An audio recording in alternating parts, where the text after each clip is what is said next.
He introduced me to his wife at his own birthday party. Not awkwardly. Not nervously. Not with any visible sign that the world was about to end. He walked across the room with a woman beside him, his hand on the small of her back, and he smiled at me the same way he always smiled at me, and he said, "This is Sarah, my wife." I was holding a glass of wine I had bought for his birthday. I was wearing a dress he had told me he loved. I had been in a relationship with this man for 2 years and 4 months, and I was meeting his wife for the first time at his birthday party, in a room full of people who apparently all knew she existed. My name is Jessica. I am 33 years old. I am a marketing consultant from Manchester, and I am going to tell you the full story of 2 years and 4 months of my life that turned out to be something I did not have a name for until the night of that party. I want to start with how I met him, because I think it matters. Not because the beginning explains the ending, it does not. Nothing explains that ending, but because I want you to understand that this was not a situation where the signs were obvious from the start. This was not something I walked into with my eyes closed. I walked into it with my eyes completely open, and I still did not see it. I met Daniel at a work conference 18 months into my time at my previous company. He was there representing a client firm. We ended up at the same roundtable discussion in the afternoon session, and we disagreed, quite energetically, about something related to digital marketing strategy. And afterward he found me in the coffee queue and said, "I think you were right, and I was wrong, and I find that extremely annoying." I laughed. He laughed. We talked for the rest of the afternoon and exchanged numbers before we left. He called 3 days later. Our first date was a dinner that lasted for hours. Our second date was a walk that turned into another dinner. By the third date, I was already aware that something about this felt different from other relationships I had been in. Not in a way I could articulate precisely. Just a sense that the connection was real and immediate and mutual, in a way that did not happen often. He was separated, he told me on that third date. He had been married, briefly, to someone he had been with since university, and they had separated about 8 months before we met. He said it had been mutual and relatively amicable. He said there were no children. He said it was essentially over except for the paperwork. I asked him directly, "Are you divorced?" He said not yet, but it was straightforward and just a matter of time. I had never dated anyone going through a separation before. I thought about it carefully. I asked him questions over the following weeks. I wanted to understand what I was getting into. He was consistent in his answers, patient with my questions, never made me feel that I was being difficult or demanding for wanting to understand the situation fully before committing to it. By month 3 I had committed to it fully. What I did not know, what I would not know for 2 years and 4 months, was that the separation he had described to me had never happened. Sarah existed. She had always existed. She was not an ex-wife in progress of becoming a divorce statistic. She was his wife. Present tense.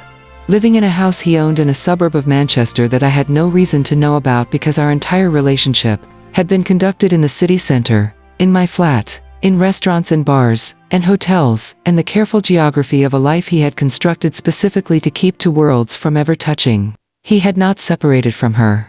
He had not told her anything. He had simply built something beside what he already had, and maintained both of them with the kind of precision that I still find difficult to fully comprehend when I allow myself to think about it. 2 years and 4 months.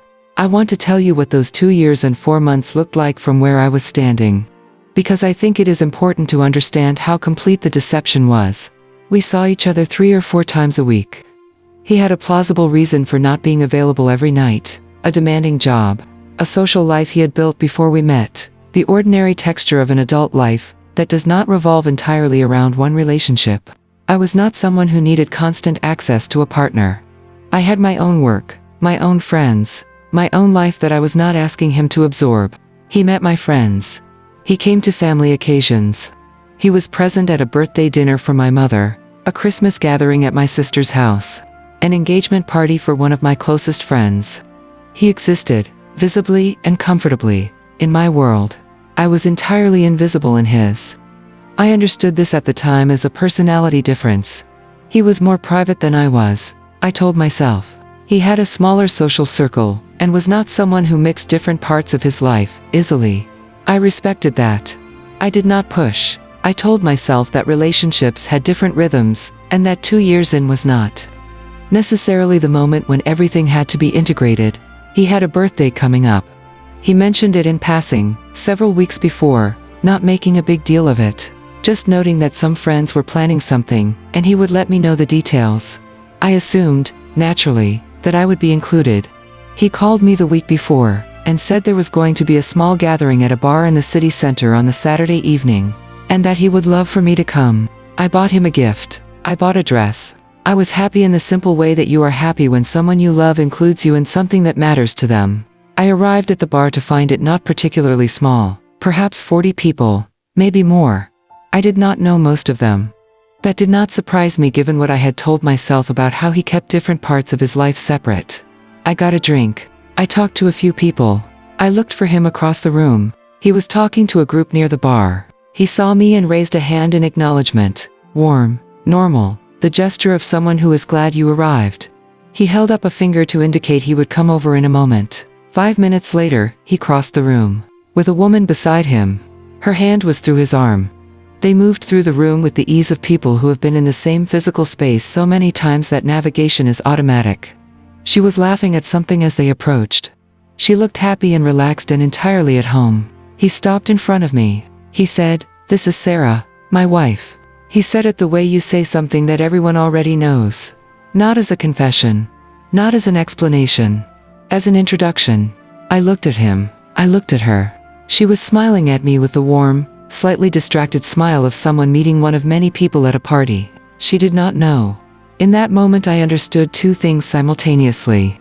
The first was the obvious thing, the shattering, nauseating, world-rearranging thing that I do not need to describe because anyone listening already understands what it feels like to have reality restructure itself in front of you, in real time. The second thing I understood was that Sarah did not know I existed. She was not complicit. She was not part of whatever this was. She was standing at her husband's birthday party, meeting one of his acquaintances, and she had absolutely no idea that the woman in front of her had been in a relationship with him for over 2 years. I said, "Lovely to meet you." And then I put my glass down on a nearby table and I walked out of that bar. I sat in my car outside for a very long time. I did not call anyone. I did not text anyone. I just sat there while the full architecture of 2 years and 4 months rearranged itself around a single sentence. My wife. I drove home. I sat in my flat. And I spent the rest of that night, going back through everything with the new information. The way you do when a piece of context changes the meaning of everything that preceded it. The nights he was not available. The trips he said were work. The careful geography of our relationship that had always been, I now understood, a deliberate construction rather than a personality quirk. He called me 11 times that night. I did not answer. He texted. Long messages. Explanations. Apologies. Please let me explain. Please call me back. Please. I read every message. I did not reply to one. The next morning I did something I had not planned to do. I called Sarah. I want to be honest, that I thought carefully about this before I did it. Not because I had any obligation to protect him, I did not, but because I was aware that what I was about to do would change her life in a way she had not consented to. And I wanted to be certain that I was doing it for the right reasons. I decided I was. Not out of revenge. Not out of anger, though the anger was there, but because she deserved to know the truth about her own marriage. Because someone had made a decision for both of us without consulting either of us, and at least one of us should be able to make an informed choice going forward. She answered on the second ring. I told her who I was. I told her how we had met. I told her how long it had been going on. I told her everything I knew, which was 2 years and 4 months of a relationship I had believed was real. She was silent for a long time after I finished. And then she said, I am going to need to call you back. She did not call back. I did not expect her to. I had said what needed to be said. Whatever she chose to do with it was entirely her decision, and I had no expectation of being part of it. The months that followed were the hardest of my life. Not because I missed Daniel. The person I had missed turned out not to exist in the form I had believed in. And you cannot grieve someone who was never real in the way you thought. But because of what it did to my relationship with my own judgment. I am someone who is careful, who asks questions, who pays attention to detail, and does not make important decisions lightly. I had done all of those things with Daniel, and it had made no difference whatsoever. The deception had been too complete, too carefully maintained, too precisely calibrated to my specific way of thinking to leave gaps that my attention could find. That realization was the hardest part to sit with. not the betrayal itself. The understanding that no amount of care on my part had been sufficient protection against someone who had decided to lie to me with that level of commitment. I went to therapy. I rebuilt slowly. I am not going to tell you it was a clean or linear process because it was not. There were months where I questioned every relationship I had ever been in, looking for other gaps I might have missed. There were months where I did not trust my own instincts about anything. What brought me back, eventually, was a conversation with my therapist about the difference between what I could control and what I could not. I could not have known. That was the honest truth. No reasonable level of vigilance would have uncovered what Daniel had built, because he had built it specifically to withstand scrutiny. The fault was entirely his. The shame belonged entirely to him. I am not in a relationship now. I am not in a hurry.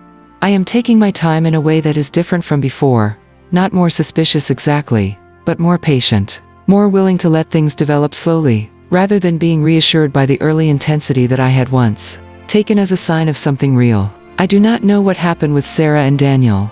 I have not sought out that information. I made my call, and I stepped away from whatever came after it. What I know is this: 2 years and 4 months of my life were given to something that was not what I thought it was. That is real. That loss is real. I am not going to minimize it by pretending the time did not matter simply because it was built on a lie. But I am also not going to let those 2 years and 4 months be the defining story of my 30s. I have built too much since then that is genuinely mine, and none of it required anyone's deception to exist.